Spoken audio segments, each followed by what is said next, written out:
अस्सलाम वालेकुम dear students, मेरा नाम सुंदस मुनीर है। मैं एसोसिएट चार्टर्ड अकाउंटेंट हूँ from institute of chartered accountants of Pakistan.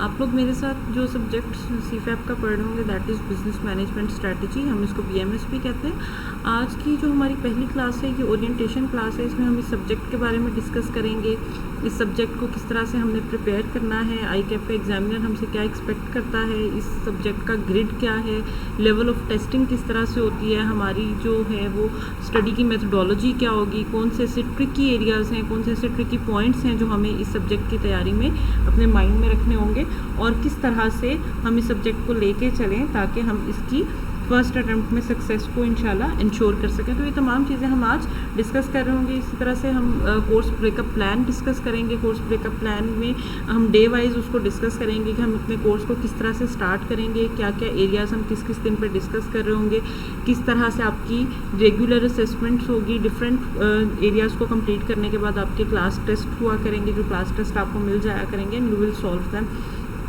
किस तरह से आपको एग्जामिन वो जो टेस्ट में आपको क्वेश्चन किस तरह से सॉल्व करने हैं सो दैट आप एग्ज़ाम में क्वेश्चन सॉल्व कर सकें, प्रेशर हैंडलिंग किस तरह से करनी है। इसी तरह से फिर हमारे जो है एंड के ऊपर मॉक एग्ज़ाम्स भी इंशाल्लाह होंगे। Will be starting this course from July 8, 2021 Thursday से हम इंशाल्लाह इसको स्टार्ट करेंगे और होपफुली हम इसको इंशाल्लाह नवंबर 05, 2021 तक वाइंड अप कर रहे होंगे। सो ये एक ब्रीफ इंट्रोडक्शन था कोर्स का। हम साथ साथ जैसे जैसे आगे प्रोसीड करेंगे हम टॉपिक के साथ साथ भी डिफरेंट चीज़ें डिस्कस करेंगे। पास्ट पेपर्स में एग्जामिनर ने उस टॉपिक को किस तरह से टेस्ट किया हुआ था, किस तरह से उसने उसका स्नैरियो बनाया हुआ था, किसी पर्टिकुलर स्नैरियो में वो स्टूडेंट से क्या एक्सपेक्ट कर रहा था, what student is required to know about that particular topic, और उसको किस तरह से पेपर पे प्रेजेंट करना है। ये बड़ी इंपॉर्टेंट चीज़ है। स्टूडेंट्स को नॉलेज होता है, मेजॉरिटी केसेस में लैक ऑफ नॉलेज से ज़्यादा जो फेलियर का रीज़न होता है that is lack of practice and lack of proper know how as how to present your answer on the paper. ये बड़ी इंपॉर्टेंट बात है कि आप एग्ज़ाम के 3-3.25 घंटे में किस तरह से अपनी चीज़ों को पेपर पे प्रेजेंट करते हैं और किस तरह से आप अपने नॉलेज को एक्सप्रेस कर पाते हैं और किस तरह से प्रोफेशनली एक्सप्रेस कर पाते हैं, लॉजिकली चीज़ों को एक्सप्रेस कर पाते हैं। सो हम स्टडी के साथ साथ इन तमाम एरियाज़ को भी देख रहे होंगे ताकि सिर्फ स्टडी के जो है वो आपको क्योंकि पास नहीं करवा सकती, आपको पास करने के लिए प्रैक्टिस भी चाहिए होती है। उस नॉलेज को एक्सप्रेस करने की जो एक्सप्लिसिट प्रैक्टिस है वो रिक्वायर्ड होती है। सो आज जो हम चीज़ें डिस्कस कर रहे होंगे, सबसे पहले हम सीफैप 3 का सिलेबस डिस्कस करेंगे। इसके सिलेबस के क्या कंटेंट्स हैं, सिलेबस कंटेंट्स को हम किस तरह से लेके चल रहे होंगे, हमारा स्ट्रक्चर क्या होगा, एग्जामिनर ने किस तरह से आपके कोर्स को डिफरेंट एरियाज़ में डिवाइड किया है और इसका किस तरह से उसने एग्जामिनेशन ग्रिड बनाया हुआ है। लाइक इस पूरे सिलेबस में से वो कितने % पोर्शन कौन से एरिया में से टेस्ट करता है, वो उसका एक ग्रिड है। हम उस ग्रिड को भी इंशाल्लाह अगली स्लाइड पे डिस्कस करते हैं। फिर हम देख रहे होंगे कि हम स्टडी टेक्स्ट को किस तरह से लेके चलेंगे, स्टडी टेक्स्ट को एग्जामिनेशन ग्रिड के साथ या सिलेबस को एग्जामिनेशन ग्रिड के साथ रिलेट करेंगे। लेवल ऑफ टेस्टिंग ये बड़ी इंपॉर्टेंट बात है। लेवल ऑफ टेस्टिंग में अभी हम आगे जब इसकी रेलिवेंट स्लाइड पे जाते हैं तो हम डिस्कस करते हैं। आईकैप ने एक्सप्लिसिटली 3 लेवल ऑफ टेस्टिंग दिए हुए हैं। लेवल 1 है, लेवल 2 है, लेवल 3 है, और हर लेवल में जो आपका नॉलेज है उसकी एक्सटेंट डिफरेंट है। लेवल 1 में कुछ और नॉलेज रिक्वायर्ड है, लेवल 2 में कुछ और नॉलेज रिक्वायर्ड है और लेवल 3 में बिल्कुल एक्सटेंसिव नॉलेज आपका रिक्वायर्ड होता है। तो किस तरह की क्वेश्चन में एग्जामिनर आपसे कौन से लेवल का नॉलेज एक्सपेक्ट कर रहा है, किस तरह से उसने क्वेश्चन फ्रेम किया है और उसके क्वेश्चन के फ्रेम करने के जो तरीक़ाकार है, जो उसके वर्ड्स हैं, वो किस तरह से आपको गाइड करेंगे कि आपसे किस लेवल का क्वेश्चन किया जा रहा है। यूजुअली ये भी चीज़ें स्टूडेंट्स इग्नोर करते हैं और वो लेवल ऑफ टेस्टिंग को जब फोकस नहीं कर पाते तो एग्ज़ाम में वो इस चीज़ को ग्रैस्प नहीं कर पा रहे होते कि एग्जामिनर ने जो सवाल बनाया है वो आपसे किस लेवल पे सवाल पूछ रहा है और आपको किस लेवल पे जाके उसको आंसर करना है। उसने आपसे एक्सटेंसिव लेवल पे क्वेश्चन किया होता है, स्टूडेंट को आइडिया होता, हम एक जनरल या एक ओवरव्यू सा हम उसका आंसर में प्रेजेंट कर देते हैं। यहाँ से फिर आपका जो है वो पेपर इफेक्ट होना स्टार्ट हो जाता है। देन बड़ी इंपॉर्टेंट बात है कि लेवल ऑफ टेस्टिंग, जैसे मैंने अभी बात की कि एग्जामिनर आपसे क्या एक्सपेक्ट कर रहा होता है, किस लेवल पे क्या एक्सपेक्ट कर रहा होता है। उसके बाद हम एग्जामिनर एक्सपेक्टेशन देखेंगे कि एग्जामिनर आप जब अपना एक क्वेश्चन फ्रेम फ्रेम करता है और उस क्वेश्चन को जब वो फ्रेम करके वर्ड्स में एक्सप्रेस करता है तो उसके वर्ड्स के अकॉर्डिंग और उस क्वेश्चन के अकॉर्डिंग वो आपसे क्या एक्सपेक्ट कर रहा है, आपके आंसर में क्या चीज़ होनी चाहिए, कितना डिटेल किस चीज़ की होनी चाहिए, किस चीज़ को आपने कितना ब्रीफ रखना है, प्रैक्टिकल एप्लीकेशन किसी कॉन्सेप्ट की कितनी ज़्यादा वो आपसे किस क्वेश्चन में रिक्वायर कर रहा है। Then will be discussing course plan, जैसे मैंने स्टार्ट में बात की कि हम किस किस दिन पे कौन कौन सा टॉपिक कवर कर रहे होंगे और किस तरह से वो जो आपका टॉपिक है वो आपके पूरे जो एग्जामिनेशन ग्रिड है उससे कैसे रिलेट कर रहा होगा। फेलियर के रीजंस क्या हैं, देखिए आई कैप के लेवल पे वी बिलीव कि कोई भी ऐसा स्टूडेंट स्पेशली जो कैफ पास करके फॉर्म में है, आर्टिकल्स कर रहा है, he is a mature and serious student, वो अपने फ्यूचर के लिए कंसर्न होता है। तो हम यहाँ पे स्टूडेंट की अटेंशन के साथ साथ फिर भी बहुत सारे और फैक्टर्स होते हैं जो देखेंगे जो आपकी फेलियर या सक्सेस को इंश्योर करने में कंट्रीब्यूट कर रहे होते हैं। सो वो रीजंस ऑफ फेलियर क्या हैं, आपको वो रीजंस ऑफ फेलियर घर से प्रिपेयर करके जाना है, उनको आपको आइडेंटिफाई किया होना चाहिए, उनको आपको पता होना चाहिए what are the reasons, what are the causes जो आपकी सक्सेस को सक्सेस के लिए आपके हर्डल क्रिएट करते हैं, राइट। और फिर हमारी टीचिंग मेथोडोलॉजी क्या होगी, ये तमाम चीज़ें इंशाल्लाह हम आज की इस ओरिएंटेशन क्लास में डिस्कस कर रहे होंगे। Then come CFAP syllabus. अब हम सिलेबस के ऊपर बात करते हैं कि हमारा जो सीफैप का सिलेबस है उसमें मेजर एरियाज़ कौन से हैं और उसने उन एरियाज़ को चैप्टर वाइज बुक में किस तरह से ब्रेक किया है। हम कुछ कंटेंट बुक से कर रहे होंगे, कुछ जगहों पे हम नोट्स यूज़ कर रहे होंगे। सो बुक को हमें साथ साथ लाजमी कंसल्ट करना है, बिकॉज नोट्स में समटाइम्स चीज़ें हम टू द पॉइंट और ब्रीफ रखते हैं, लेकिन आपको जब डिटेल्ड आंसर करना होता है तो you have to go through from book as well. तो बुक को हम कभी भी साइड पे नहीं करते, बुक को हम ये नहीं कहते कि अच्छा नोट्स हैं तो ये बहुत काफ़ी हैं, आपको बुक कंसल्ट करने की ज़रूरत नहीं है।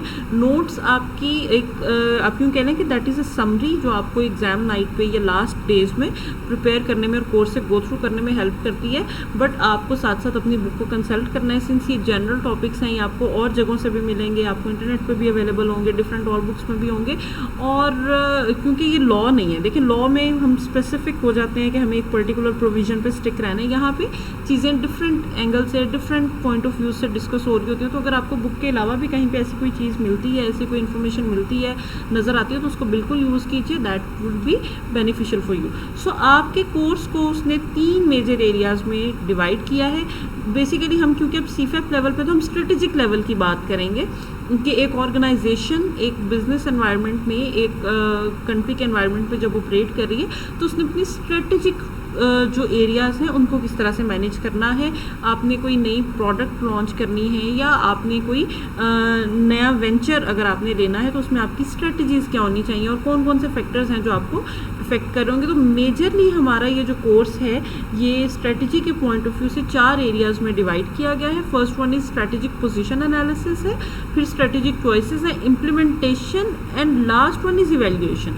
तो ये ब्रॉडर हमारा जो है 4th स्टेप प्रोसीजर है स्ट्रेटेजिक मैनेजमेंट का, हम इसको कह देते हैं। अब अगर हम उसकी बात करें with reference to your book, तो अगर आप देखें आपकी बुक में चैप्टर नंबर 2, 3, 4, 16 एंड 17 ये बेसिकली चैप्टर्स जो हैं ये आपको नॉलेज प्रोवाइड करते हैं अबाउट स्ट्रेटेजिक पोजीशन एनालिसिस। हमने जब भी कोई डिसीजन लेना है, हमने कोई स्ट्रेटेजिक डिसीजन लेना है, we need to first of all identify where we stand right now. हम जिस एनवायरनमेंट में ऑपरेट कर रहे हैं वो जनरल एनवायरनमेंट क्या है, उस जनरल एनवायरनमेंट में कौन कौन से फैक्टर्स हैं जो ओवरऑल एनवायरनमेंट को इफेक्ट करते हैं, कौन से फैक्टर्स हैं जो हमारी पर्टिकुलर इंडस्ट्री को इम्पैक्ट कर रहे हैं। तो हमारे किसी भी डिसीजन के ऊपर हमारे एनवायरनमेंट का क्या इम्पैक्ट होगा, करंटली हमारा एनवायरनमेंट हमें किस तरह से इम्पैक्ट कर रहा है, करंटली हम जिस इंडस्ट्री में ऑपरेट कर रहे हैं वो इंडस्ट्री अपनी लाइफ साइकिल की किस स्टेज के ऊपर है, उस इंडस्ट्री में हमें कौन कौन सी हमारे पास स्ट्रेंथ्स मौजूद हैं, क्या वीकनेसेस हैं, अपॉर्चुनिटीज़ क्या हैं, जिन अपॉर्चुनिटीज़ को हम स्ट्रेंथ्स में कन्वर्ट कर सकते हैं। इसी तरह से हमारे पास जो हैं वो थ्रेट्स क्या हैं, वीकनेसेस क्या हैं, हमें अपनी वीकनेसेस को किस तरह से अपॉर्चुनिटीज़ में कन्वर्ट करना है, किस तरह से अपनी वीकनेसेस को ओवरकम करना है, थ्रेट के इम्पैक्ट को किस तरह से मिटिगेट करना है। ये तो industry analysis. Then internal analysis. Internal analysis relates to our organization कि हम जो डिसीजन लेने जा रहे हैं या करंटली हमारी जो पोजीशन है उसमें हम एक्चुअली कहाँ पे स्टैंड कर रहे हैं, हमारे पास रिसोर्सेज कितने अवेलेबल हैं, हमारे पास जो फ्यूचर में हमें क्या क्या रिक्वायर्ड होगा अगर हम इस स्ट्रेटेजिक डिसीजन की तरफ जाते हैं, हम ये स्ट्रेटेजिक डिसीजन लेते हैं, इसको इम्प्लीमेंट करने के लिए क्या फैक्टर्स हैं जो हमारे पास इफ़ेक्ट होंगे, क्या चीज़ें अवेलेबल हैं, कौन से फैक्टर्स हमें अरेंज करने होंगे। And lastly risk management. Risk is always there in any scenario, in any decision. जब आपका रिस्क है तो रिस्क होता है।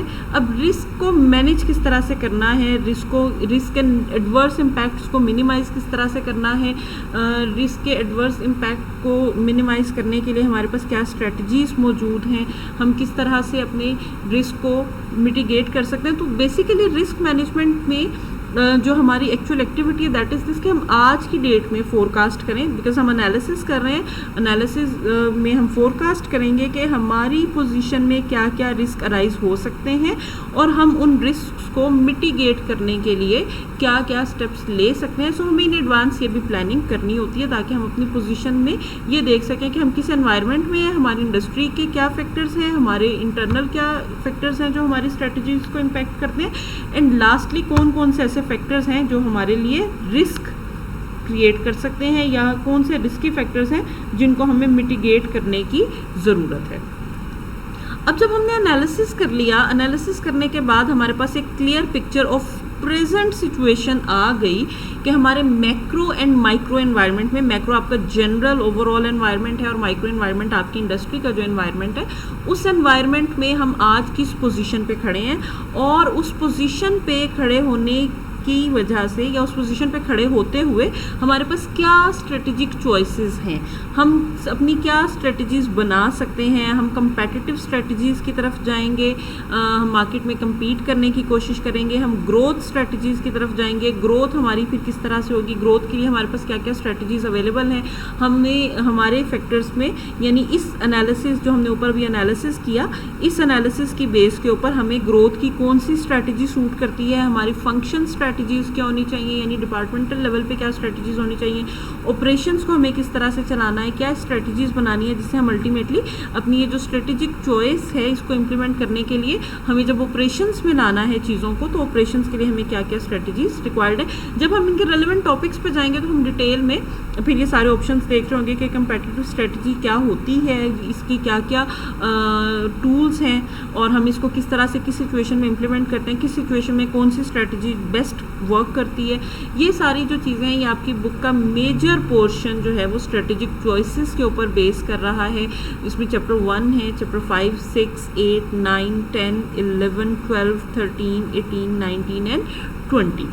तो ये हमारे जो चैप्टर्स हैं ये हमारे चैप्टर्स इसमें आ रहे हैं जो स्ट्रेटेजिक चॉइसेस से प्योरली रिलेट कर रहे हैं। नेक्स्ट हमारे पास जो लास्ट स्ट्रेटेजी थी वो मार्केटिंग स्ट्रेटेजी थी, जो हमने चैप्टर्स डिस्कस किए इन तमाम में ये मार्केटिंग स्ट्रेटेजीज आ रही हैं। अब मार्केटिंग में हमने देखना है कि हमें आईटी स्ट्रेटेजी को लेके चलना है, एचआर को लेके जाना है, ethics and corporate social responsibility, ये लेटली अभी आपके कोर्स में ये इंक्लूड हुआ जब ये स्कीम जो 2013 वाली स्कीम जब अप्लाई हुई तो बीएमएस के सिलेबस में ये पर्टिकुलर इंक्लूड हुआ। तो इससे हम असेस कर सकते हैं कि कितना इंपॉर्टेंट एरिया, स्पेशली एथिक्स पहले बीएमएस में टेस्ट नहीं किए जाते थे, कॉर्पोरेट सोशल रिस्पॉन्सिबिलिटी का एरिया बिल्कुल यहाँ पे ही टेस्ट किया जाता था, लेकिन एथिक्स सेपरेटली और सब्जेक्ट्स में टेस्ट किए जाते थे। लेकिन क्योंकि हम जब स्ट्रेटजीज़ बना रहे हैं, हम जब अपनी चीज़ों को इम्प्लीमेंट करने की तरफ जा रहे हैं, चॉइसेस पे जब देख रहे हैं तो हमें ये देखना है कि हम जो चॉइस चूज़ कर रहे हैं, हमारे पास जो अवेलेबल चॉइसेस हैं उसमें एथिक्स का कितना इम्पैक्ट है। We have to remain ethical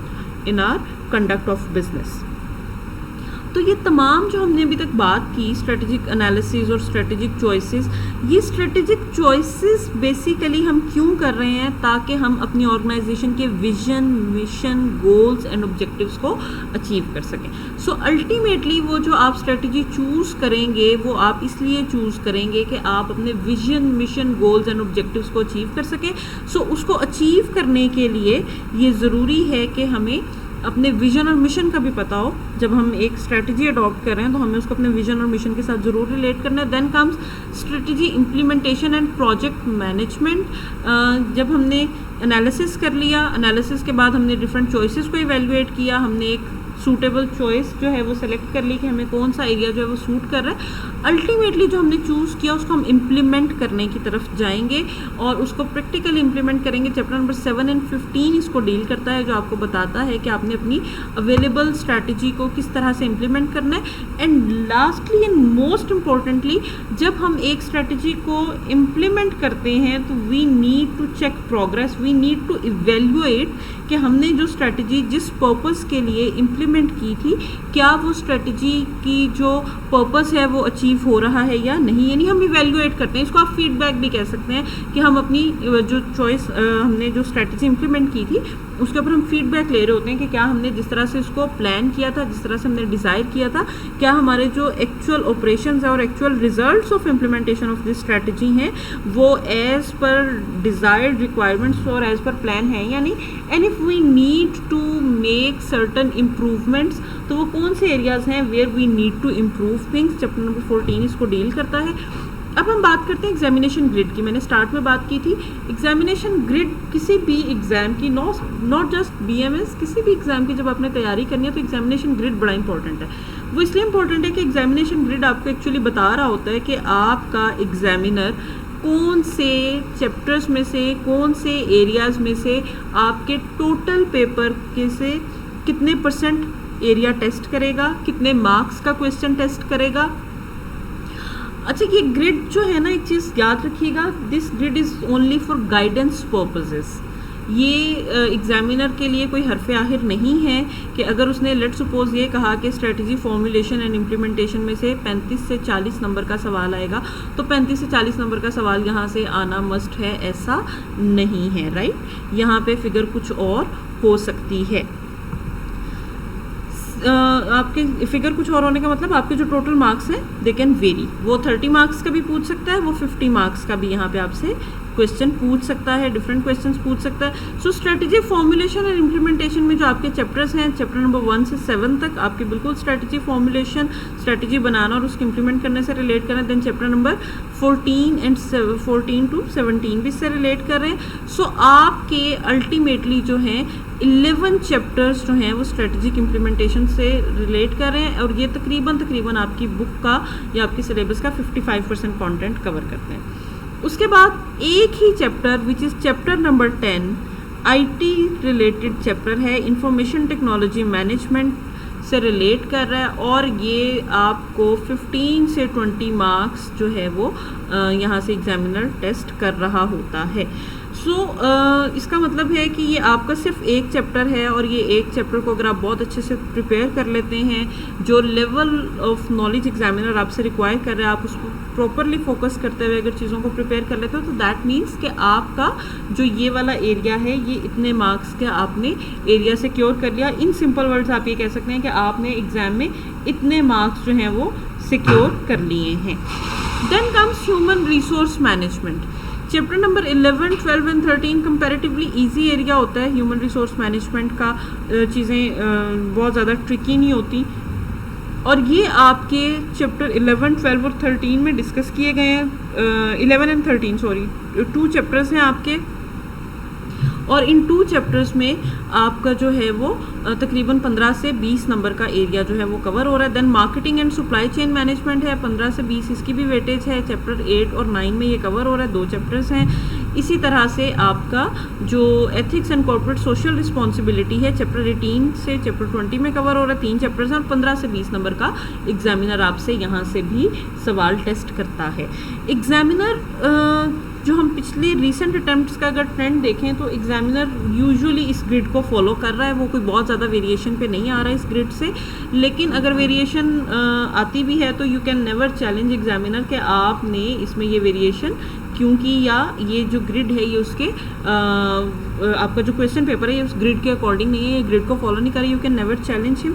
so in other words we have to prepare each and every content of the paper. ये गलत स्ट्रैटेजीज़ होती हैं, आई फ्लैटली से ये गलत स्ट्रैटेजीज़ होती हैं जो लोग कहते हैं जी मैंने ये सिलेक्टिव स्टडी कर ली है और इतने एरियाज़ को मैंने कवर कर लिया और इतने एरिया से मेरा इतने % पेपर कवर हो जाएगा and I would be able to pass that. ये ऐसा कभी नहीं होता।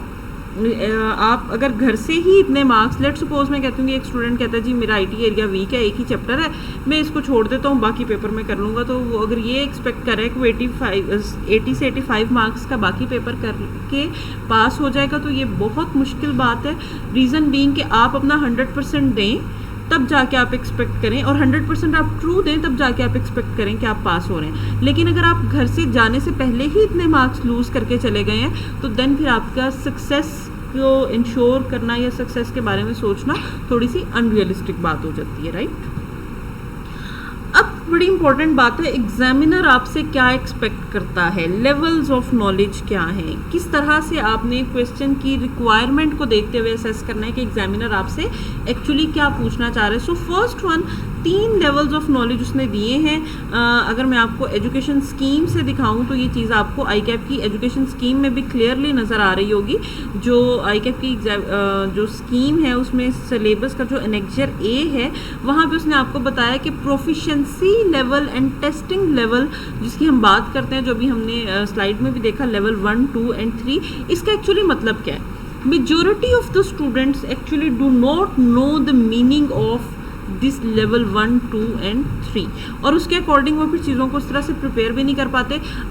लेवल 1, 2 और 3 को यहाँ पे डिफ़ाइन करने का मतलब क्या है, रीज़न क्या है, और इसका हमें लॉजिकल फ़ायदा क्या होगा, वो ये है कि पहले तो हम जब ये लेवल्स देखेंगे तो हमें ये आइडेंटिफाई होगा कि लेवल 1 में हमसे क्या रिक्वायर कर रहा है, लेवल 2 में क्या रिक्वायर कर रहा है, और लेवल 3 में क्या रिक्वायर कर रहा है। अगर आप अपने सिलेबस का जाके डिटेल्ड एरिया देखें, जो आपका डिटेल्ड सिलेबस है, तो उसने हर चैप्टर के आगे, हर टॉपिक के आगे, इनफैक्ट हर चैप्टर में जो भी टॉपिक्स हैं, वो एजुकेशन स्कीम में जहाँ पे उसने डिटेल्ड सिलेबस दिया हुआ है, वहाँ पे उसने लेवल्स ऑफ टेस्टिंग भी बताए हुए हैं। Like topic number X will be tested at level 2।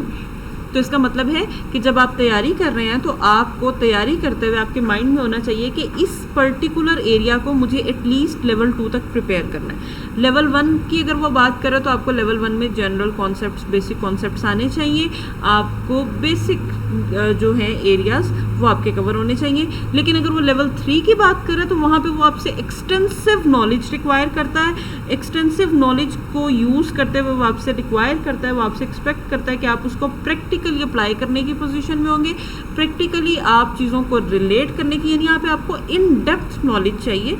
So for further details आप इन लेवल्स को रीड कर सकते हैं, और इन लेवल्स को, लेवल 1, 2, 3 के मीनिंग को अंडरस्टैंड करने के बाद आप जाके अपने सिलेबस कंटेंट से मैच कर सकते हैं कि आपका कौन सा जो सिलेबस कंटेंट है वो किस लेवल के ऊपर जाके एग्जामिनर टेस्ट करता है। सो अगर हम यहाँ पे बात करें तो नॉलेज की, अगर हम बात करें तो यहाँ पे वो कहता है नॉलेज लेवल की वो बात कर रहा है, विच इज़ लेवल 1, जो भी हमने एजुकेशन स्कीम देखी उसमें, what you are expected to know, यानी इसमें सिर्फ वो आपसे ये पूछ रहा है कि आपसे क्या एक्सपेक्ट किया जाता है कि आपको ये चीज़ें पता होनी चाहिए। वो क्या चीज़ें हैं उसमें वो आपसे सिंपली पूछेगा, लिस्ट डाउन कर दें, state advantages of this, state disadvantages of this, state uses of this, define, for example वो आपसे कहता है define marketing strategy, define differentiation, define cost leadership. तो यहाँ पे वो आपसे, मैं एज एन एग्जांपल सिर्फ टॉपिक्स के नाम ले रही हूँ, इट डजेंट मीन कि आपके ये वाले टॉपिक्स जो हैं ये लेवल 1 पे जाके टेस्ट होंगे। यहाँ पे वो सिंपली आपका basic level of knowledge test कर रहा है। सिंपली वो आपसे कह देगा आउटलाइन, तो आउटलाइन में भी आपने सीधा सीधा चीज़ों को लिखना है। यहाँ पे आपकी आंसर स्ट्रेटजी क्या होनी चाहिए, make list of, express fully और clearly, give meaning of, give summary of. तो ये बड़ी क्लियर सादा सी चीज़ें हैं जो वो आपसे यहाँ पे पूछ रहे हैं। अब कॉम्प्रीहेंशन, नॉलेज से एक स्टेप आगे की बात है।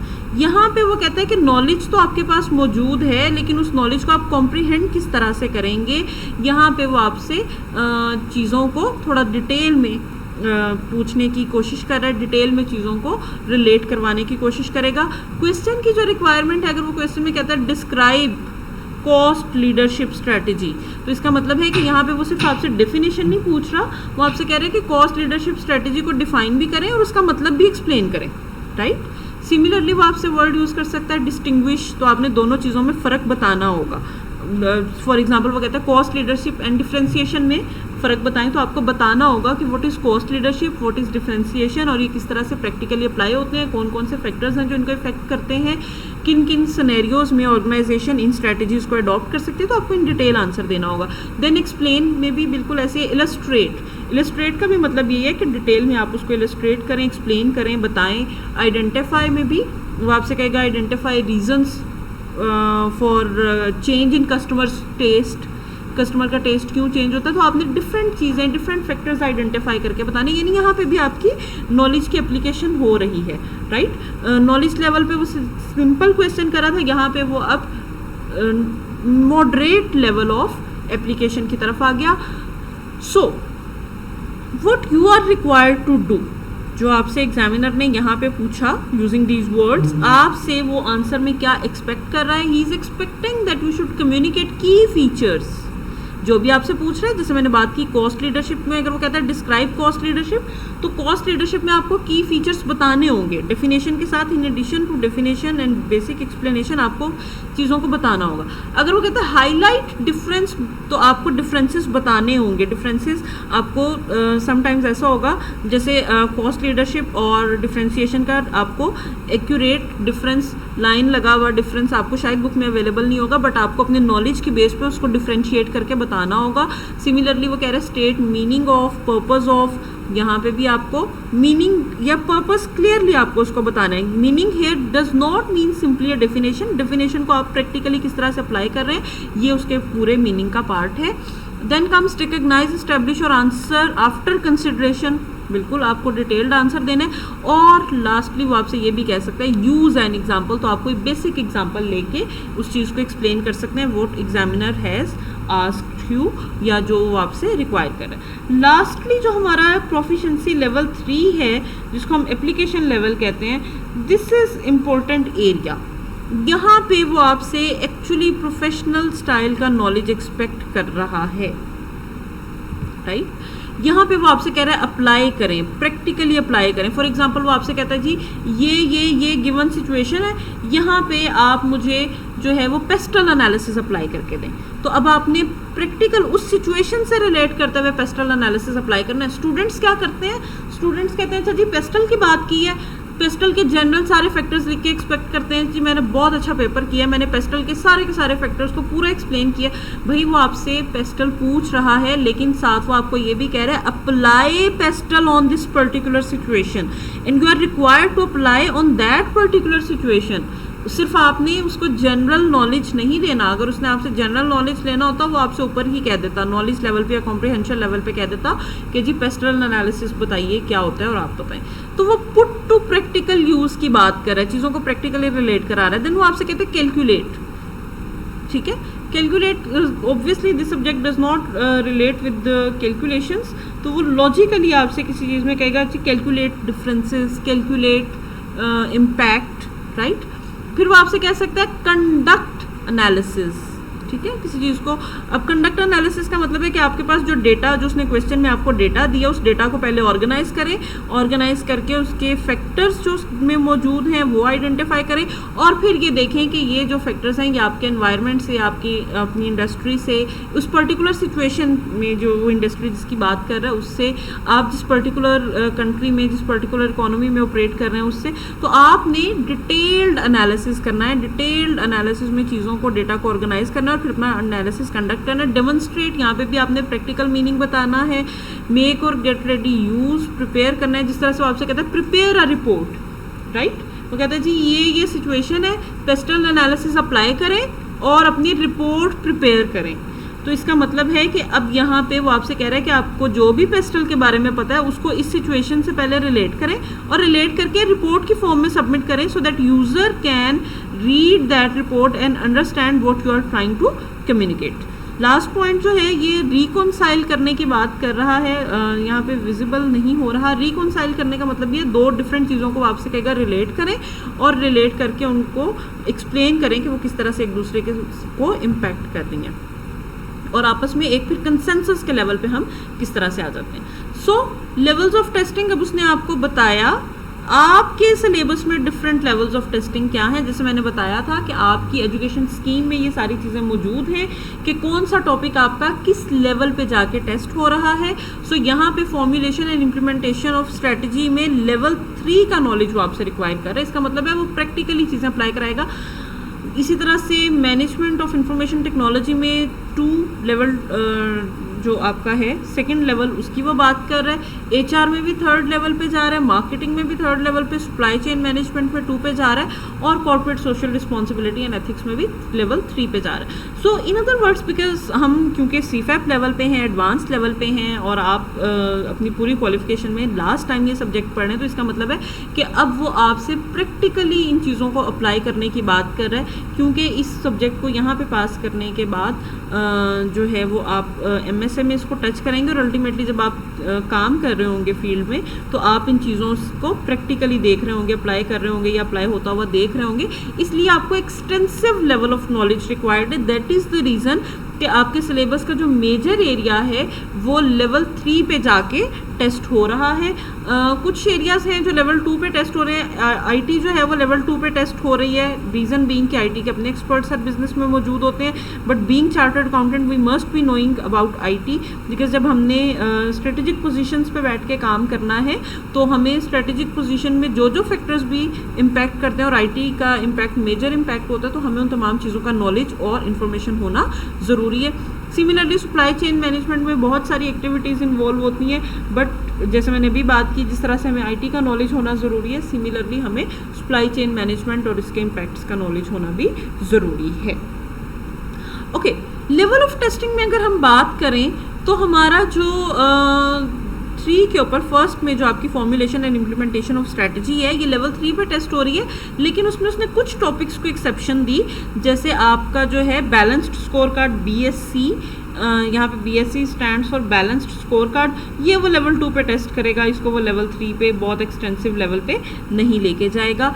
सिमिलरली आपके जो KPIs हैं, की परफॉर्मेंस इंडिकेटर्स जिसको हम कहते हैं, ये बेसिकली हम एज टूल यूज़ कर रहे होते हैं की परफॉर्मेंस इंडिकेटर्स टू इवेल्युएट कि हमने जो स्ट्रैटेजी इम्प्लीमेंट की थी और उस स्ट्रैटेजी से जो हम पर्पस अचीव करना चाह रहे थे वो पर्पस हमारे अचीव हो रहे हैं या नहीं हो रहे। इसी तरह से KPIs और भी डिफरेंट सिचुएशंस में यूज़ करते हैं। हम सिचुएशंस पे जब भी पहुंचेंगे तो हम साथ साथ उनको डिस्कस करेंगे। देन प्रोजेक्ट मैनेजमेंट, राइट, कि हमने किसी प्रोजेक्ट को जब इम्प्लीमेंट करना है तो उसको इम्प्लीमेंट करने में कौन कौन से फैक्टर्स देखने होंगे, वो फैक्टर्स किस तरह से इंटर रिलेट कर रहे होंगे, किस तरह से एक दूसरे को इम्पैक्ट कर रहे होंगे। Then comes management of information technology, मैंने ऑलरेडी डिस्कस किया कि हमें इसका लेवल 2 का नॉलेज रिक्वायर्ड है एज पर बुक, लेकिन समटाइम्स वो हमसे लेवल 3 का नॉलेज भी इसमें पूछ लेता है। और लेवल 3 का नॉलेज पूछता क्यों है, उसका रीज़न भी हमने भी डिस्कस किया कि क्योंकि आप एक सुपीरियर पोजीशन पे हैं, स्ट्रेटेजिक पोजीशन पे बैठे हुए, so you must be knowing all of the factors जो आपकी उस पोजीशन में जो भी एक्टिविटीज़ हैं उनको इम्पैक्ट करता है या कर सकता है। Then comes human resource management. Human resource management level 3 पे आपका टेस्ट होता है एज पर योर ग्रिड या जो सिलेबस आई के आपने आपको दिया उसके अकॉर्डिंग ये लेवल 3 पे टेस्ट होना चाहिए, बट यूजुअली ये लेवल 2 पे टेस्ट होता है, जिसमें रिक्रूटमेंट मेथड्स क्या हैं, अप्रेजल स्टाइल्स क्या हैं, इसी तरह से ट्रेनिंग एंड पार्टिसिपेशन भी जो है वो आपकी यूजुअली इसी लेवल पे टेस्ट हो रही होती है। मार्केटिंग लेवल 3 पे टेस्ट करता है, लेकिन मार्केटिंग इंटेलिजेंस जो कंपैरेटिवली एक एडवांस कॉन्सेप्ट है उसको वो 3rd लेवल पे नहीं लेके जाता, वो 2nd पे लेके जाता है। बाकी जो हमारे दोनों एरियाज़ हैं, supply chain management and corporate social responsibility, वो जो उसने प्रोफिशिएंसी लेवल डिफाइन किया उसी प्रोफिशिएंसी लेवल के ऊपर उनको टेस्ट करता है। अगर उसने प्रोफिशिएंसी लेवल यहाँ पे 2 डिफाइन किया हुआ है तो एग्जाम में भी वो इसको 2 पे ही टेस्ट करता है, और अगर उसने 3 डिफाइन किया है तो वो एग्जाम में फिर उसको 3 पे ही टेस्ट भी करता है। सो यहाँ पे कोई ऐसी वेरिएशन नहीं है, जहाँ पे वेरिएशन थी हमने वो साइड पे हाईलाइट भी कर ली और आइडेंटिफाई भी कर लिया कि वेरिएशन जो है वो किस लेवल पे जाके टेस्ट हो रही होती है। अब बड़ी इंपॉर्टेंट बात है reasons of failure in CFAP 3। Usually students उसको बड़ा आसान सब्जेक्ट समझते हैं, है भी किसी हद तक, लेकिन फिर भी स्टूडेंट्स फेल हो जाते हैं।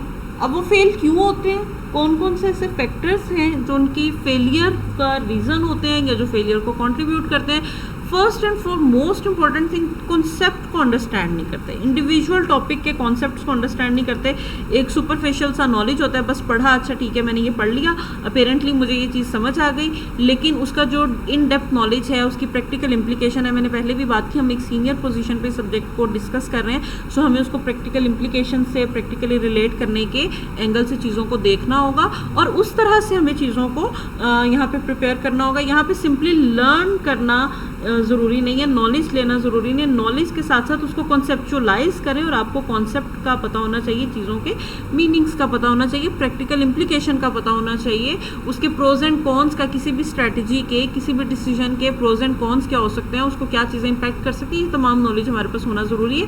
Then lack of understanding of how do concept relate with one another, ये बड़ी ज़रूरी बात है। हम एक टॉपिक पढ़ते हैं, एक टॉपिक को समझते हैं, हम कहते हैं जी मैंने पढ़ लिया था, मुझे समझ आ गया, बड़ा ज़बरदस्त हो गया, एग्ज़ाम में आएगा, मैं इसको एज इट इज़ पेपर पे छाप दूंगा।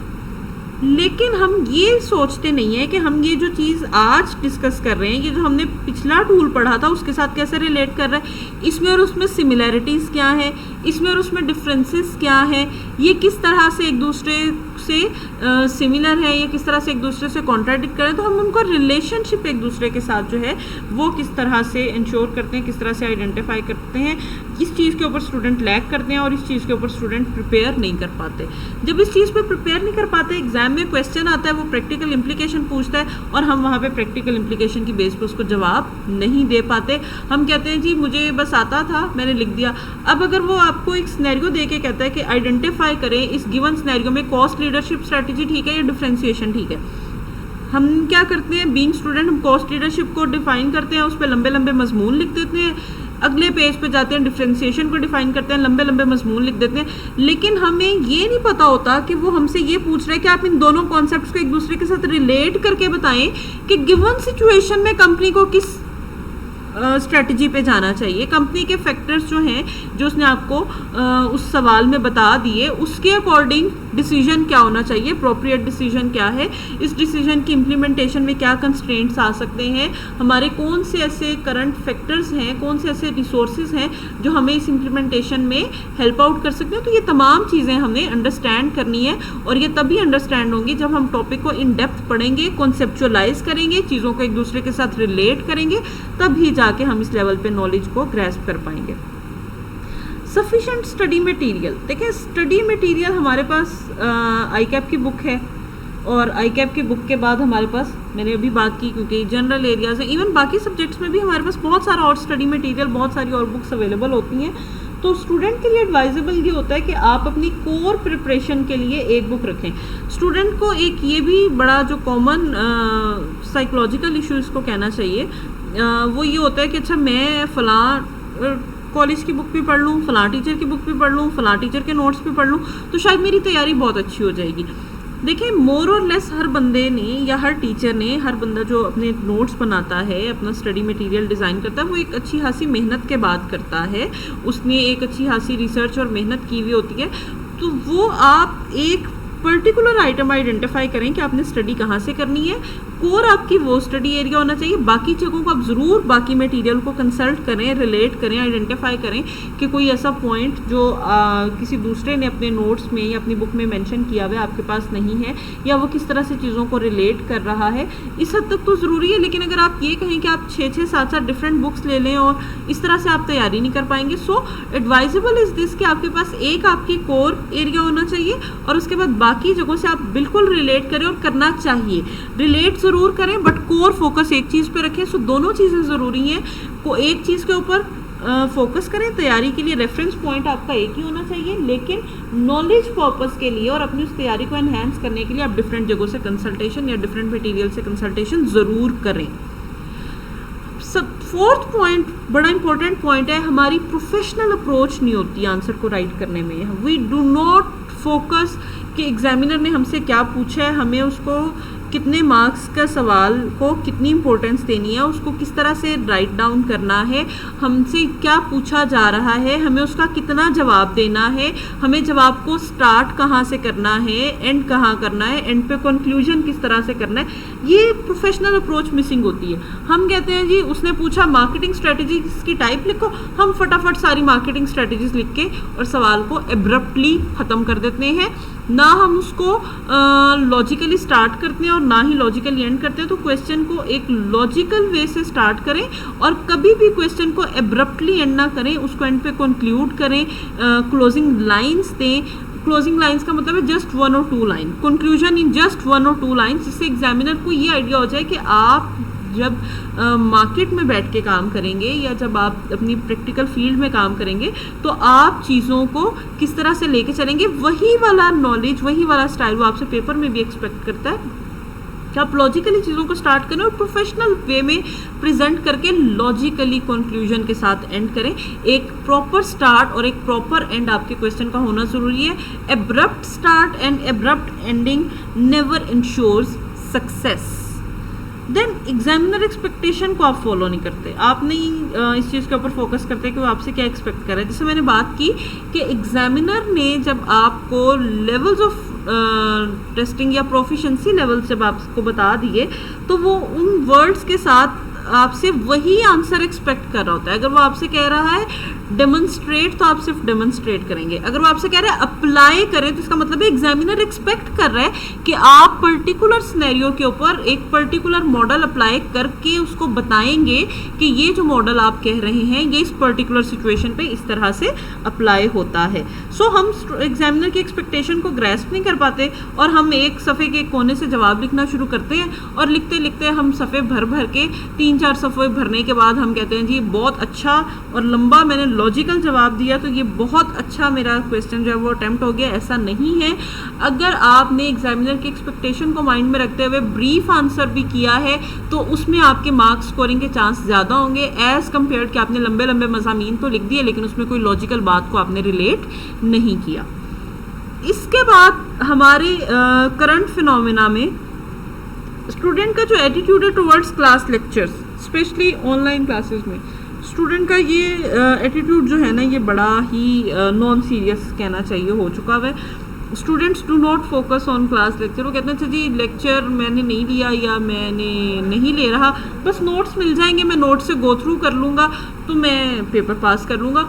आप बिल्कुल कर सकते होंगे, आप में इतनी कैपेबिलिटी और कॉम्पिटेंस होगी, लेकिन बहुत सारी ट्रिकी चीज़ें क्लास में डिस्कस हो रही होती हैं। बहुत सारे ऐसे लेक्चर्स होते हैं जिसमें प्रैक्टिकल एग्जांपल्स डिस्कस हो रही होती हैं जो नोट्स में या बुक्स में अवेलेबल नहीं होती और वही प्रैक्टिकल एग्जांपल्स आपको समटाइम्स एग्जाम में नज़र भी आ जाती हैं, राइट। तो क्लास लेक्चर्स को सीरियस लें और सीरियसली सुने, फोकस करें क्या बात की जा रही है, किस तरह से की जा रही है। समटाइम्स ऐसा भी होता है एंड चांसेस आर देयर कि आप एग्जाम में गए, एक ऐसा टॉपिक टेस्ट कर लिया, आपने कहा वो ये तो मुझे रिवाइज करने का टाइम ही नहीं मिला था या मैं इसको देख नहीं सका, लेकिन हाँ मुझे ये याद है कि जब मैंने क्लास ली थी तो क्लास में इस टॉपिक पे क्या डिस्कशन हुई थी। अब आप समहाउ कुछ ना कुछ आंसर मैनेज कर लेंगे, लेकिन अगर आपने टॉपिक भी स्किप किया हुआ है, क्लास लेक्चर्स भी नहीं लिए हुए, तो फिर सिचुएशन आपके लिए मुश्किल हो सकती है या आउट ऑफ कंट्रोल हो सकती है। इसी तरह से क्लास टेस्ट्स हैं। स्टूडेंट कहते हैं अच्छा जी अभी तो मैंने तैयारी शुरू नहीं की, मैं क्लास में टेस्ट हो रहा है, आज टेस्ट है, आज तो मैंने क्लास लेने ही नहीं जाना, जाऊंगा तो टेस्ट देना पड़ेगा, तैयारी नहीं है। अच्छा आज इसकी तैयारी नहीं है, अगला टेस्ट मैंने बहुत सीरियस होकर देना है, सो अगले टेस्ट तक मैं इसको भी कवर कर लूँगा, अगले टेस्ट की तैयारी भी कर लूँगा, फिर वो अगले टेस्ट की तैयारी भी कभी नहीं होती। सो बीइंग स्टूडेंट आपके लिए ये एडवाइजेबल है, आपके लिए आपकी बेसिक रिक्वायरमेंट्स का पार्ट है कि आप क्लास टेस्ट को ज़रूर अटैम्प्ट करें, बिकॉज जब आप क्लास टेस्ट को अटैम्प्ट करते हैं तो आप वो जो एक एग्ज़ाम वाला माहौल है, एग्ज़ाम वाला जो प्रेशर है उससे गुजर जाते हैं। एग्ज़ाम में किस तरह की सिचुएशन होगी, किस तरह के सवाल आएंगे, कितने मार्क्स का सवाल होगा, अवेलेबल टाइम कितना होगा, उस टाइम में वो सवाल पूरा हो सकेगा नहीं हो सकेगा, उस सवाल को किस तरह से मैनेज करना है। तो ये तमाम चीज़ें आपकी क्लास टेस्ट से प्रैक्टिस से आती हैं। हमने अपने सब्जेक्ट प्लान में रेगुलर क्लास टेस्ट इंक्लूड किए हैं एंड आई वुड एडवाइज कि आप वो क्लास टेस्ट को ज़रूर कंडक्ट करें, ज़रूर उस टेस्ट को अटेम्प्ट करें, उससे आपको अपने वीकर एरियाज किया भी पता चलता है। समटाइम्स ये होता है हम कहते हैं जी मैंने ये चैप्टर पढ़ लिया, मैंने ये समझ लिया, ये तो मुझे बहुत अच्छा प्रिपेयर हो गया, अब तो उस चैप्टर में कोई मसला ही नहीं है, लेकिन at the end of day जब उस चैप्टर का कोई क्वेश्चन आपको करने को दिया जाता है तो आप ये नहीं ग्रैस्प कर पा रहे होते कि मैंने क्वेश्चन का स्टार्ट कहाँ से करना है, उसको लॉजिकली पेपर पे प्रेजेंट कैसे करना है और उसका जो आंसर की जो क्लोजिंग है वो फाइन तरीके से किस तरह से करनी है। सो नॉलेज आपके माइंड में होना काफ़ी नहीं है पेपर पेपर पास करने के लिए? पेपर पास करने के लिए उस नॉलेज को प्रोफेशनल वे में पेपर पे एक्सप्रेस करना ज़्यादा ज़रूरी है, बिकॉज जब आपका पेपर एग्जामिनर चेक कर रहा होगा, आप वहाँ पे मौजूद नहीं होंगे, वो आपको नहीं देख सकेगा। उसके लिए that would be just a piece of paper, और उस पीस ऑफ पेपर पे जो अप्रोप्रिएट इंफॉर्मेशन उसके अकॉर्डिंग होगी वो उसी के अकॉर्डिंग ग्रेड करेगा। सो आपकी और एग्जामिनर के बीच में जो कम्युनिकेशन है वो सिर्फ और सिर्फ इस पेपर के थ्रू हो रही है। अब ये आप पे डिपेंड करता है कि आप इस कम्युनिकेशन को कितना इफ़ेक्टिव बनाते हैं, और उस कम्युनिकेशन को इफ़ेक्टिव बनाने के लिए ज़रूरी है कि आप रेगुलर क्लास टेस्ट दें, रेगुलरली क्लास में इस असेसमेंट प्रोसीजर से गुजरें, ताकि आप जो है वो लॉजिकली चीज़ों का एग्जामिनर को उसकी एक्सपेक्टेशन के मुताबिक आप आंसर कर सकें, राइट। देन प्रैक्टिस सेशंस जो हैं वो नहीं हम लेते। हम कहते हैं अच्छा जी वो आज मेरी तो क्लास में प्रैक्टिस है और मुझे टाइम नहीं मिला, मैं तो क्लाइंट पे मसरूफ़ था या मैं कहीं और मसरूफ़ था, मैंने तो इस टॉपिक को, ये सब्जेक्ट को रिवाइज ही नहीं किया हुआ। अब मैं क्लास में जाऊंगा तो प्रैक्टिस हो रही होगी, मैं क्या करूंगा, मैं तो कर नहीं सकूंगा, सबके सामने सुक्की होने का डर है, इसलिए बेहतर है कि आज हम जाएं ना। इसी तरह से अगर आपको टीचर ने कोई असाइनमेंट या कोई ऐसा काम करने को दिया है तो आपकी सबसे पहली मेजॉरिटी लोगों की कोशिश होती है अच्छा ये जिसने असाइनमेंट कंप्लीट कर लिया ना उससे पूछ लें उसने क्या किया कैसे किया, हम भी उसी तरह बना देंगे, उससे कॉपी मिल जाएगी तो और ज़्यादा फ़ायदा हो जाएगा। हम उसकी कॉपी उठाएंगे, डेटा को हम बिट चेंज करेंगे, माइनर चेंज करेंगे, और माइनर चेंज करने के बाद हम उसको जो है वो यूज़ कर लेंगे। सो वो प्रैक्टिस क्योंकि हम नहीं कर रहे होते, जब हम प्रैक्टिस नहीं कर रहे होते तो हमें ये नहीं पता होता कि एक सवाल जो अपेरेंटली देखने में आपको आता था लेकिन जब आपने लिखना शुरू किया तो वो लॉजिकली रिलेट नहीं हो रहा था। ये चीज़ें प्रैक्टिस से आती हैं। अगर आपने यही एक्सपेरिमेंट जाके एग्जाम में करना है तो फिर वो रिस्क भी उतना ही बड़ा है। जब आप एग्जाम में जाके ये प्रैक्टिस कर रहे होंगे कि मुझे आंसर किस तरह से प्लान करना है, किस तरह से राइट करना है, तो फिर वो एग्जाम कभी पास नहीं होता। कंसंट्रेशन इश्यूज बहुत हैं हमारे यहाँ पे, हम बीइंग स्टूडेंट चीज़ों के ऊपर कंसंट्रेट नहीं कर पाते, हम सुपरफिशियली चीज़ों को पढ़ लेते हैं, देख लेते हैं, लेकिन हम उनके ऊपर कंसंट्रेट करके प्रैक्टिकली अप्लाई करने के बारे में हम अपनी माइंड में चीज़ों को रिलेट नहीं करते, हम कॉन्सेप्चुअलाइज नहीं करते, हम उस कॉन्सेप्ट की प्रैक्टिकल एप्लीकेशन नहीं देखते। हम ये नहीं देखते कि ये जो पेस्टल मैं आज पढ़ रहा हूँ, अगर मुझे कहा जाए कि किसी पर्टिकुलर प्रोडक्ट का पेस्टल एनालिसिस करके आप अपनी रिपोर्ट सबमिट करें तो आपको किस तरह से वो पेस्टल एनालिसिस करना होगा। जिस प्रोडक्ट के बारे में आपको पेस्टल एनालिसिस करने को कहा उस प्रोडक्ट के क्या जो है वो डायनेमिक्स हैं। तो ये बेसिकली कंसंट्रेशन इशू है या फोकस का इशू है, हम फोकस उस तरह से नहीं कर पाते। Poor time management, poor time management जो है वो इन्हीं रीजंस की वजह से, स्पेशली जो आपकी ये रीजंस हैं इनकी वजह से ही पुअर टाइम मैनेजमेंट आती है। रीजन बीइंग हमने प्रैक्टिस नहीं की होती, हमने एग्जाम लेवल के क्वेश्चंस हाथ से सॉल्व नहीं किए होते, हमने अपने आप को उस एग्जाम सिचुएशन से गुजारा नहीं होता, जिसकी वजह से हम जो है वो अपने पेपर में ये नहीं मैनेज कर पाते कि हमारा जो क्वेश्चन है, गिवन क्वेश्चन है, हमसे क्या रिक्वायर किया जा रहा है और उस रिक्वायरमेंट की बेस के ऊपर हमारा आंसर कितना लेंथी होना चाहिए, हमारा आंसर कितना फोकस्ड होना चाहिए। हम इस प्रैक्टिस में क्योंकि लैग कर रहे होते हैं तो एग्जाम में भी जाके हम इस चीज़ को मैनेज नहीं कर पाते, और मेजोरिटी स्टूडेंट्स ये कह रहे होते हैं कि पेपर आता सारा था, टाइम मैनेज नहीं हो पाया। वो टाइम मैनेजमेंट क्यों नहीं हो पाई? क्योंकि हमने अपने आप को एग्जाम हॉल में जाने से पहले उस एग्जाम कंडीशन और एग्जाम प्रेशर से गुजारा नहीं हुआ होता। और एग्जाम कंडीशन, एग्जाम स्ट्रेस से अपने आप को गुजारने का तरीका ये है कि आप एक तो क्लास टेस्ट दें, और क्लास टेस्ट को आप ये ज्यूम करके दें कि आप आई कैप में पेपर देने बैठे हुए हैं, आपकी मार्क्स के अकॉर्डिंग टाइम मैनेजमेंट, आपका आंसर प्लान करना, आंसर को प्रोफेशनली राइट करना, ये तमाम चीज़ें आपकी जो है इस प्रैक्टिस से इंश्योर होंगी, जिस प्रैक्टिस की हमने बात की। सो आप ये प्रैक्टिस करें, और प्रैक्टिस इस तरह से करें कि जब भी आप प्रैक्टिस करने बैठे आप कंसिडर करें कि आई कैप के एग्जाम में बैठे हुए और 10 नंबर का सवाल है, 10 नंबर के सवाल में उसने आपसे टूल पूछा है, तो टूल के क्या क्या पॉइंट्स हैं, तो आपने वहाँ पे बेसिकली टूल, उसके पॉइंट्स वो रिलेट करने हैं। 10 नंबर है तो आपने देखना है कि आपने अप्रोप्रिएट लेंथ कितनी रखनी है, कितनी देर में आपने इसको वाइंड अप करना है। 18 मिनट आपके पास होंगे यूजुअली उसको करने के लिए। ज़ाती तौर पे मेरी जो एडवाइस है इस पे वो थोड़ी सी डिफरेंट होती है। मेरा थोड़ा सा इस चीज़ पे इख्तलाफ रहता है 1.8 वाली बात के ऊपर, और ये मैं अपने ज़माने में जब पेपर आई कैप के सॉल्व किया करती थी, स्पेशली फाइनल्स लेवल के CFAP लेवल पे, तो मैं अपने ऊपर भी यही चीज़ इसी तरह से अप्लाई करती थी। I never count 1.8 minute for a single mark, I actually count 1.6 minutes. ठीक है, हम टाइम मैनेजमेंट कोशिश के बाद बहुत हद तक हम टाइम मैनेजमेंट की अपनी स्किल को इम्प्रूव कर लेते हैं, लेकिन कुछ ऐसे क्वेश्चंस होते हैं जिसमें हमें सोचने में थोड़ा सा ज़्यादा टाइम लग जाता है। हम कोशिश कर रहे होते हैं कि हम उसको टाइम में करें, लेकिन क्योंकि हम मशीन नहीं है, हम इंसान हैं, और चीज़ों को हम क्योंकि बाय हैंड खुद से मैनेज कर रहे होते हैं, तो देयर आर चांसेस कि आपका ये जो 1.8 वाला फॉर्मूला ये थोड़ा बहुत ऊपर नीचे हो सकता है। एक तो इसका ये रीज़न है, मैं इसको 1.6 पे रखती हूँ ताकि कुछ टाइम बच जाए। अगर किसी क्वेश्चन को रीड करने में या उसके सिनेरियो को अंडरस्टैंड करने में थोड़ा सा टाइम लग रहा है, तो मेरा ये जो एक्स्ट्रा टाइम जो मैंने यहाँ से सेव किया हुआ है ये मैं वहाँ पे कंज्यूम कर सकूँ। सिमिलरली कुछ क्वेश्चंस का आंसर करते हुए हम थोड़ा सा लंबा हो जाता है हमसे आंसर, तो हम वहाँ पे भी फिर इसी अप्रोच को यूज़ करते हैं। सो 1.6 इज अप्रोप्रिएट टाइम जो आपको सेट करना है, और ये अब 1.8 या 1.6 आपने अपने कन्वीनियंस लेवल के अकॉर्डिंग देखना है कि आपने इसको किस तरह से करना है, और वो आप किस तरह से देख सकेंगे जब आप क्लास टेस्ट देंगे और प्रैक्टिस सेशन में से अपने आप को गुजारेंगे।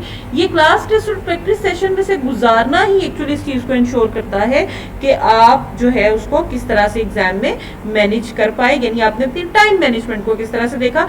और स्ट्रेस इन एग्जाम हॉल, देखें आप अब तक माशाल्लाह कैफ यहाँ तक पास करके आए, और कुछ लोगों ने CFAP के भी शायद कुछ पेपर्स पास किए होंगे या एटलीस्ट अटेम्प्ट किए होंगे, कुछ लोग नए होंगे, हमारे पास मिक्स है स्टूडेंट्स का।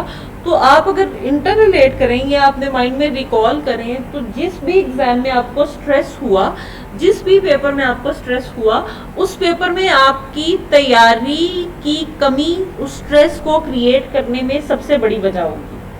कि आप अपनी ईमानदारी से इसको असेस कर लें, क्योंकि जब आपकी तैयारी प्रॉपर नहीं होती तो आप घबरा जाते हैं, आप पैनिक कर जाते हैं। जब आप घबरा जाते हैं और आपको लगता है कि मेरी तो तैयारी नहीं है, कि जो मेरे साथ बच्चा बैठा हुआ है या जो मेरे सामने बैठा हुआ है तो लिखे जा रहा है और मुझे तो समझ ही नहीं आ रहा मैं क्या लिखूं, तो ये बेसिकली वो स्ट्रेस है जो lack of concentration and preparation की वजह से एग्जाम हॉल में आता है।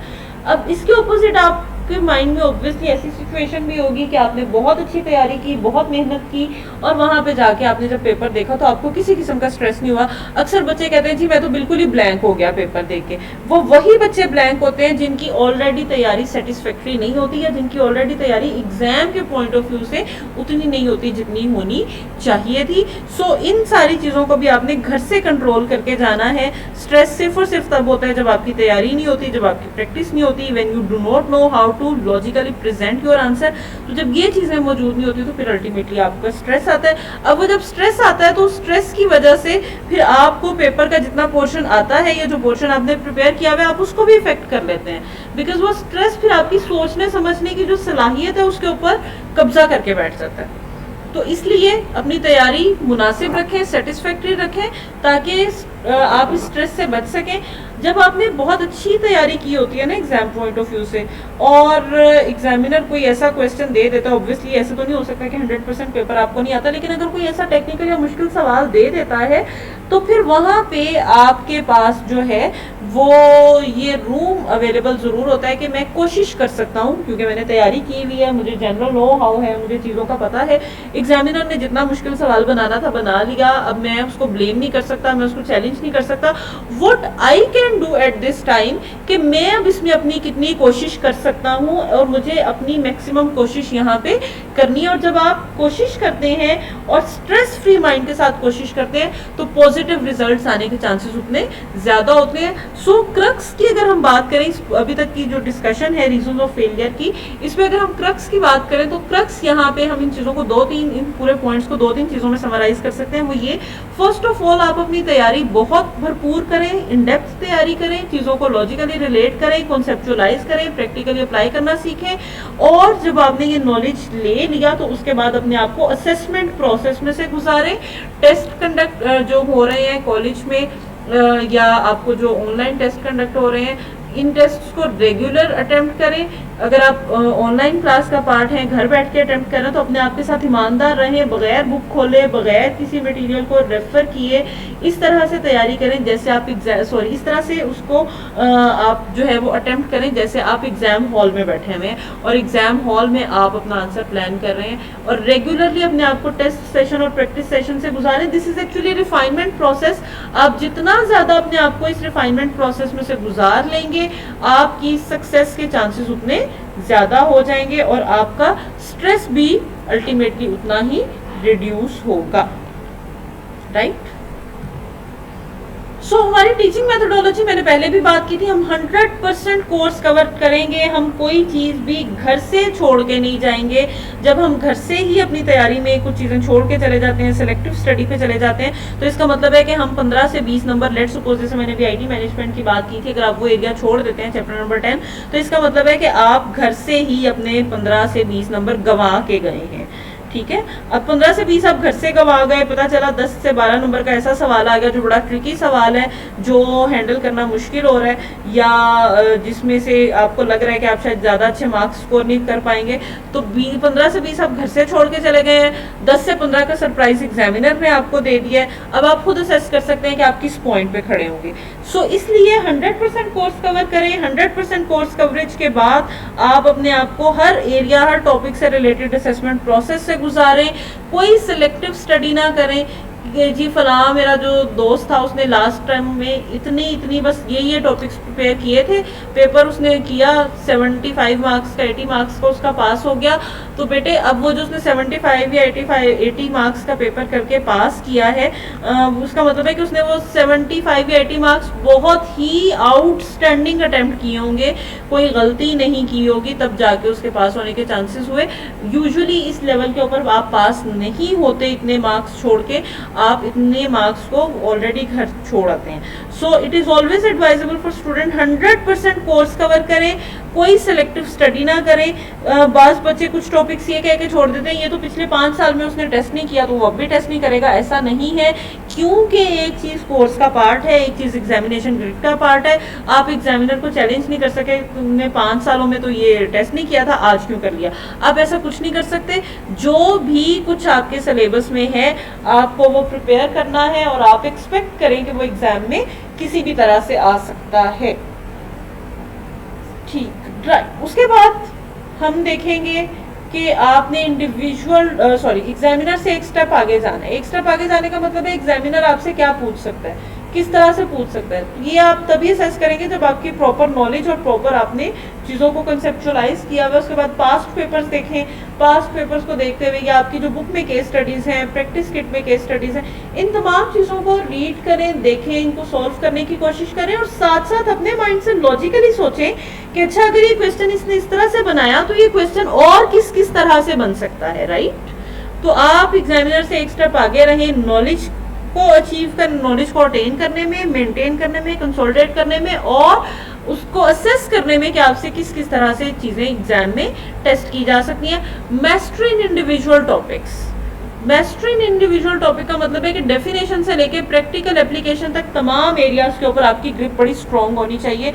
इन अदर वर्ड लेवल 1 से लेके लेवल 3 तक, और हमने देखा भी कि हमारे कोर्स का जो मेजर कंटेंट है वो लेवल 3 पे ही टेस्ट हो रहा है। सो इसका मतलब है लेवल 3 पे जाने के लिए आपको लेवल 1 और लेवल 2 का नॉलेज होना ज़रूरी है, तभी अल्टीमेटली आप लेवल 3 पे जा सकेंगे। सो आपको हर टॉपिक में मास्टर होना है, हर टॉपिक को प्रॉपरली अंडरस्टैंड करके अप्लाई करना है ताकि आप चीज़ों को रिलेट कर सकें एग्जाम में, चीज़ों को प्रैक्टिकली अप्लाई कर सकें और सिचुएशन का आंसर प्रैक्टिकल वे में दे सकें, एप्लीकेशन के तरीके से अप्लाई करते हुए आंसर दे सकें। Correlation among chapters and topics, मैंने पहले भी बात की, चीज़ों को रिलेट किस तरह से करना है एक दूसरे के साथ, थ्योरीज को, मॉडल्स को। कॉम्प्रिहेंसिव बट डाइजेस्टिबल हैंडआउट्स, ठीक है।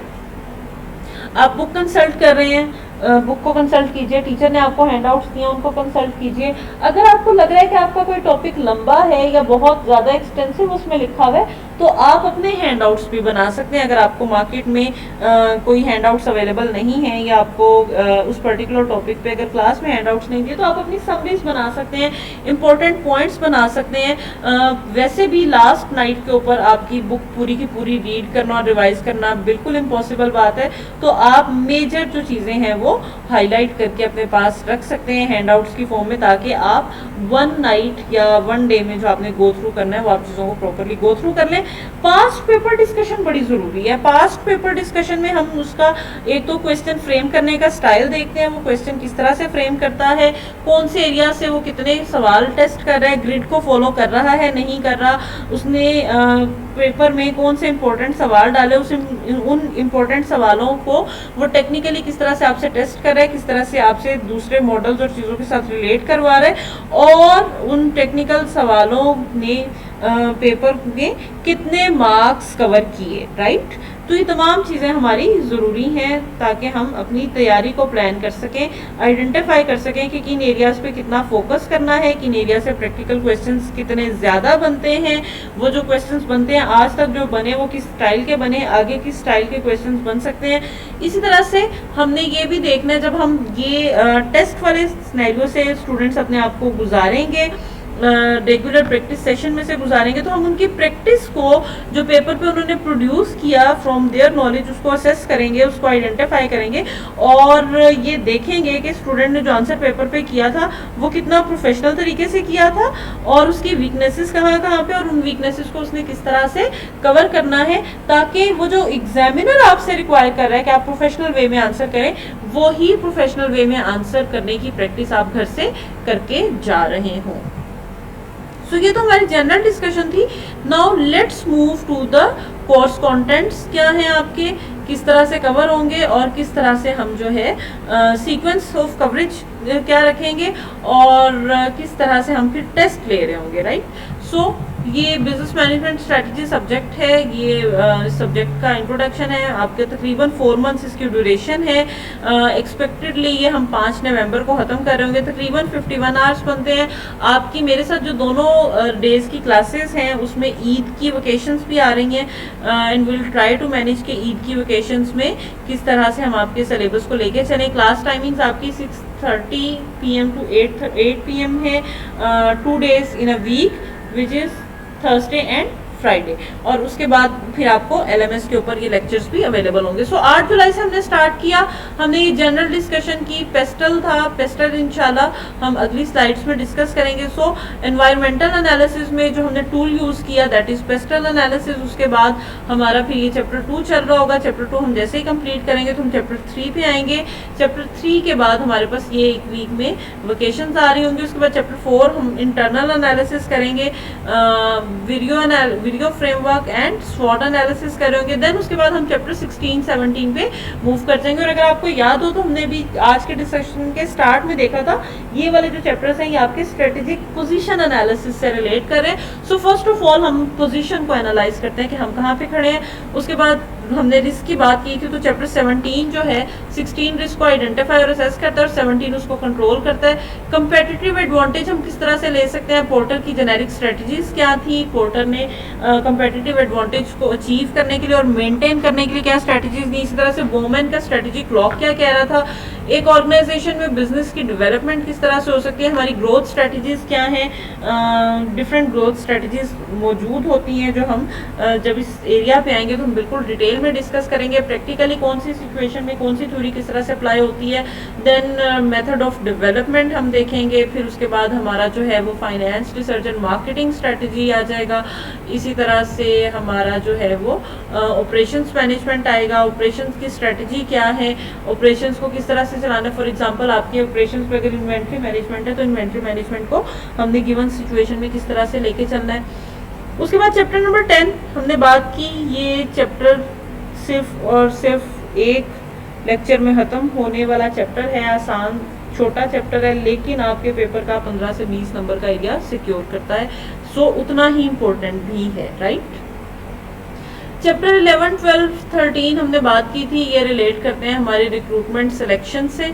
यहाँ पे रिक्रूटमेंट और सिलेक्शन की चीज़ें आ रही होती हैं। फिर अप्रेजल एंड वर्किंग एनवायरनमेंट, एक दफ़ा एम्प्लॉय को सेलेक्ट कर लिया, रिक्रूट कर लिया, वो काम कर रहा है तो हम अप्रेज करेंगे कि हमने उनको जिस रिस्पॉन्सिबिलिटीज़ के लिए, जिन पर्पसेस के लिए हायर किया था, वो अचीव हो पाई या नहीं। देन हमने एथिक्स की बात की थी, चैप्टर 18 इसको डील करता है, कॉन्फ्लिक्ट आ जाता है बिटवीन एथिक्स, उन कॉन्फ्लिक्ट्स को किस तरह से रिड्यूस कर सकते हैं, corporate social responsibility and sustainability क्या है, हमने अपने एनवायरनमेंट को किस तरह से सस्टेनेबल बनाना है for upcoming generations. Then comes strategic implementation है, उसके बाद आपकी जो है वो हमने बात की थी कि जब हम स्ट्रेटेजिक एनालिसिस करेंगे, चॉइसेस करेंगे और उसके बाद इम्प्लीमेंटेशन पे जाएंगे, तो चैप्टर नंबर 14 एंड 15 जो है वो चैप्टर नंबर 7 15 जो है वो आपकी जो है वो इस चीज़ को कवर कर रहा है, जहाँ पे वो स्ट्रेटेजिक इम्प्लीमेंटेशन की बात कर रहा है। और उसके बाद चैप्टर नंबर 14 और चैप्टर नंबर 1 जो है ये चैप्टर नंबर 14 आपकी बेसिकली स्ट्रेटेजी को इम्प्लीमेंट करने के बाद परफॉर्मेंस मेजरमेंट यानी इवेल्युएशन से रिलेट कर रहा है, जबकि चैप्टर नंबर 1 जो है ये हमारे वो जो मिशन हमने बात की थी उससे रिलेट कर रहा है कि किस तरह से हमारी स्ट्रेटेजी हमारी ऑर्गेनाइजेशन के विजन एंड मिशन से रिलेट करेगी। ये हमारा टेस्ट स्केड्यूल है। 6 अगस्त को हमारा पहला टेस्ट होगा which is of chapter number 2, 3 and 4। तो अगर आप देखें कि आपका चैप्टर 4 जो है ये तकरीबन 30 जुलाई पे ख़त्म हो रहा है। हम 1 वीक का आपको तैयारी का गैप देंगे, हर टेस्ट में एट एन एवरेज 1 वीक का गैप होगा और उससे अगले वीक आपका टेस्ट होगा। आपका जो भी टॉपिक आज की डेट में ख़त्म हो रहा है टेस्ट अगले वीक होगा। अगले वीक टेस्ट लेने का रीज़न ही है कि आपके पास बीच में एम्पल टाइम मौजूद हो और आप उन टॉपिक को और उन सिलेबसेस को, एरियाज को रीड करके प्रैक्टिकली अप्लाई करने की पोजीशन में हो। देन चैप्टर 16 एंड 17 है, 12 अगस्त को टेस्ट है, 3 सितंबर को फिर 5 और 6 का टेस्ट है, फिर 1 अक्टूबर को आपका 8, 9, 10 का है। तो बेसिकली हमने टेस्ट के टॉपिक्स को लॉजिकली रिलेट किया हुआ है। जिन चैप्टर्स में लॉजिकली चीज़ें आपस में रिलेट हो रही होती हैं वहाँ पे हम फिर इकट्ठा टेस्ट ले रहे होते हैं। टेस्ट दीजिए, अपने आप को असेसमेंट प्रोसेस से गुजारिए ताकि आप अपनी तैयारी को बेहतर से बेहतर कर सकें। ये हमारा ब्रीफ इंट्रोडक्शन था इस सब्जेक्ट का। इंशाल्लाह अगले लेक्चर से हम इस सब्जेक्ट को प्रॉपरली स्टार्ट करेंगे और प्रॉपरली इसको आगे लेके चल रहे होंगे। थैंक यू वेरी मच जी, अल्लाह हाफिज़।